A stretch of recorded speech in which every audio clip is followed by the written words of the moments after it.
Vote for कहाँ का भैया, कहाँ जी? प्रणाम का भैया। भैया ऐसो सरपंच पद में खड़े है वो थोड़ा देख लो भैया, तुम्हारे पारक लड़का हरो जी, आपके और भौजी की बहुमूल्य वोट हमारे मिलना चाहिए भाई, तभी हमारे पारक उद्धार हुई कैसे जी। तो थोड़ा देख लो भैया ना। और भैया थोड़ा सा ले भैया ना, थोड़ा संभाल ले भैया, चुनाव दिन ना तो छोटे भैया में। अरे यार इतना में का हो यार, चुनाव दिन लाइन में खड़े खड़े उतर जी। देखिए बोले रहो ना भैया, डोज ज्यादा करके निकाल बड़े वाले खंबा ला। ये इधर। हाँ ये लो जी। अब हो जी पेट का छाप है ना तुम्हारा? पेट का नहीं भाई, मेज का छाप है हमारा। अच्छा ठीक है, संभाल ले बना भैया है ना। हाँ, ठीक, हाँ चलो भैया, चलो भाई।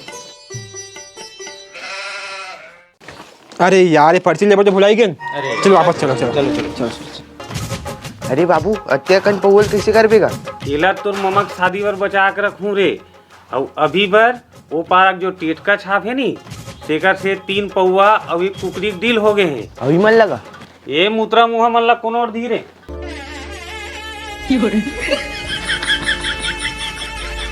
एक नंबर के जिसटा आदमी भैया माँ कसम, लेकिन अगर मैं सरपंच बन गो ना, सबसे पहले तो राशन कार्ड नाम लेकर काटू। पौवा ला रे ना भाई देगा। अरे एक ठन लग दे रे। चलो देख ले वो चुनाव खेलेगा। ये साले मुत्रा मुहक मन सब बोल ले गए साले मना।